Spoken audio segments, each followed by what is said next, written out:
여러분들에게 늘 강의하기 전에 언급하는 내용이 있었죠. 그 강의할 때 언급하는 내용이 어떤 내용이 언급이 되어졌느냐가 중요한데, 성령의 바람이 불어오면 뭐라고요?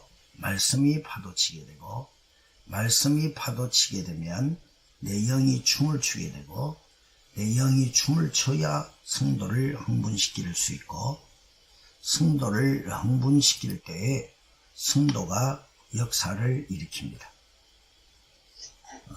아멘이십니까? 로고스의 말씀이 세마로, 세마의 말씀이 레마로, 레마의 말씀이 두나미스로, 두나미스의 말씀이 유앙겔리온으로 전파되어져야 됩니다. 아멘. 제가 여러분들에게 언급하는 내용 가운데 어제 제가 설교 노트를 작성하는 방법을 첫 번째 강의가 끝난 후에 두 번째 강의에 보내준 것 아십니까? 첫 번째 강의와 두 번째 강의에 대해서 여러분들에게 보내준 적이 있었는데요. 그걸 설교 노트 제가 언급해 놓고 이 도표를 여러분들에게 보여줍니다. 이렇게 보여지죠? 지금 설교 노트를 정리할 때 제가 플러스를 몇 가지를 잡았죠? 7개. 예, 7가지를 했습니다. 몇 가지요? 첫째가 제일 먼저 뭘 설정해야 된다고 제가 가르쳤나요? 본문을 먼저. 예, 본문을 먼저 딱 정해야 돼요. 그 다음에 그 본문 밑에 오늘 내가 이 본문에서 말하는 내용이 어떤 내용인가의 주제를 정해놓고 그 주제 속에 뭐가 나온다고요? 제목이 나온다. 그렇게 가르쳤습니다. 그럼 다시 제가 여러분들에게 질문할 텐데, 주제와 제목의 차이점이 어디 있다고 했습니까? 주제는 넓은 의미, 그걸 강의적 범위, 해비적 좁은 의미가 제목이라고 그랬죠. 그러니까 주제의 결론이 제목으로 나와야 됩니다. 아멘. 아멘이십니까? 아멘. 자, 제목을 정하고 난 다음에 대지를 여러분들은 3답 논법으로 하지만 저는 몇 가지로 하는 것이 좋다 그렇게 가르쳤는데요. 기억나십니까? 몇 가지를 하는 것이 유용하다고. 여러분들은 3대지 설교법이잖아요. 근데 저는 3대지 설교법을 뭐하지 않아요? 선호하지 않아요. 5대주. 아니, 처음에는 그렇게 하고. 저는 윗동네와 밑동네를 나누는 1부와 2부로 나누어 놓고 2부에서 몇 부로? 4부. 윗동네의 앞마을과 뒷마을을 가면 1, 2대지가 되잖아요. 윗동네의 앞마을과 뒷마을이 되면 뭐가 되죠? 또 2대지가 되어서 2대지 아니면 4대지. 그 다음에 제가 선호하는 방법이 5단 논법이었죠.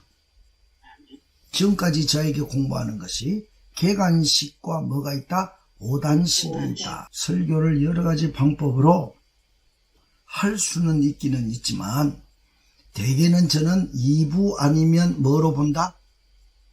4부. 예, 4부. 그러면 5부입니다. 그러니까 2부, 4부, 5부, 5대지로 설교하는 경우도 많고 육가 원칙에 의한 것과 7대지도 많이 하기도 하지만 그래서 대지를 제가 몇 가지를 기본적으로 넣었죠. 7대지를 넣었는데 만약에 여러분들이 4부로 설교를 하게 되면 5분씩 언급하면 몇 분이 되나요? 20분. 20분이 되고 서론과 결론을 합하면 한 25분 설교가 됩니다. 그러니까 좀 부담이 없죠. 한 대지에 몇 분만 하면 되니까요. 5분씩 분배해서 설교를 이름 배분하게 되면 그렇게 어렵지 않아요.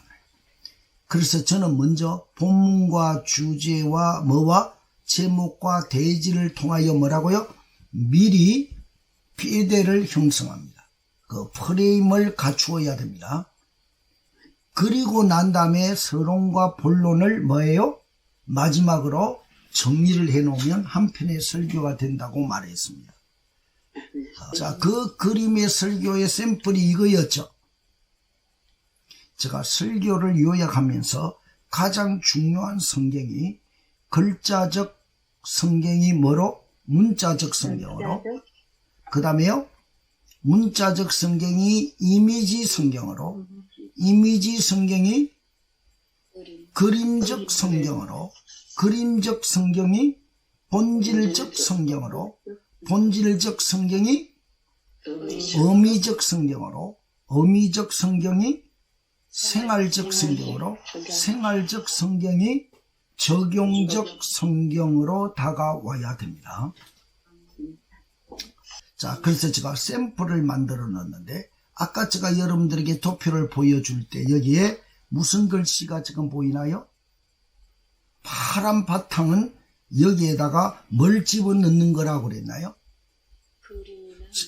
첫째가 도표, 그림, 그 다음에요, 성경 인용할 구절과 이하 같은 것들을 오른쪽에다가 넣는다. 그러면 다시 제가 이 도표 샘플을 만들어 놓은 그림을 하나 여러분들에게 보여주는데, 본문을 뭐로 잡았죠? 마가복음 2장 1절부터 12절. 주제를 제가 뭐에다가 잡고요? 가버나움에서 일어나는 중풍병자를 일으키는 기적론이라고 넣어놨고, 제목은 제가 뭐라고 언급을 했나요? 반드시 역사한다. 대지는 믿음, 영적, 정상, 영광이라고 하는 네 가지를 딱 집어넣었죠. 제가 여러분들이 언급을 할 때는 이 대지가 앞에 4개를 넣고 뒤에 3개를 넣어서 7가지를 다 구별해 놨어요. 이 틀을 짜놓고 여러분들이 설교를 준비해야 한다는 겁니다. 그래서 봐봐요. 믿음을 보신 후에 뭐로? 믿음대로 역사한다. 5절. 근데 옆에다가 믿음 해놓고 뭘 써놓는 것이 좋을까요? 그 대지에 인용되는 구절을 넣으면 좋겠죠. 여기에. 지금은 내가 이렇게 넣었지만 여러분들은 뭐라고 넣어야 된다고요? 믿음 해놓고 5절. 그리고 그에 인용되는 성경 구절들이 있었죠. 그 인용된 성경 구절을 이쪽에다가 넣어놔도 된다. 그러면 여러분들이 도표나 그림을 그리지 못하면. 자, 두 번째, 영적이죠. 몇 절이죠? 또 5절이에요. 영적인 영적인 제3 문제를 해결하시고 하나님은 역사한다는 거예요. 그 다음에요, 11절. 비정상에서 어디로?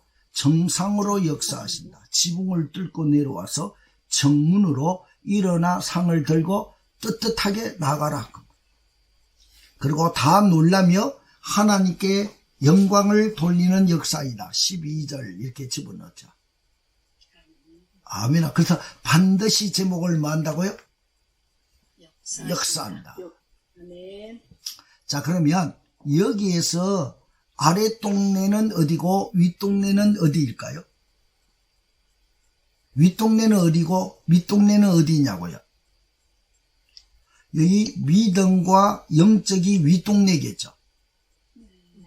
아랫동네는 뭐예요? 밑동네는 정상 영광은 문제 해결이에요. 그러니까 엄밀히 따지면 이걸 2대지가 되는 거죠. 윗동네와 밑동네로. 그걸 앞마을과 뒷마을을 윗동네와 밑동네를 연결했기 때문에 4대지가 나왔다는 걸 보여주는 거예요. 그러면 서로는 이 사역이 북쪽 갈릴리 사역 가운데에 가버나움의 한 집에서 일어나는 일이고, 내 친구와 누가요? 본론에는 중풍병자의 믿음으로 인한 기적의 이야기고, 결론은 영적 문제 해결 후에 육적인 문제, 내 제3을 받았느니라 하는 말과 일어나 상을 들고 걸어가라. 결론이 영적인 문제 해결 후에 육적인 문제가 해결될 수 있다. 본질적 문제가 해결되어져야 현상적인 문제가 해결될 수 있다. 그 이야기. 제가 이 도표를 여러분들에게 보내드렸습니다. 그러면 아까 제가 여기는 지금 설교를 집어넣은 거고 설교를 집어넣지 않는 이 도표를 뭐 해야 될까요? 아까 비어있는 거 있었죠? 그 비어있는 내용을 가지고 정리를 해야 된다 그 말이에요. 야, 짧은 내용이지만 제가 여러 가지 설교에 뭐가 있으니까요. 내용이 있을 수 있지만 제가 오늘 간단하게 첫 번째 시간에 잠깐 어제 했던 내용을 소개해 드렸습니다.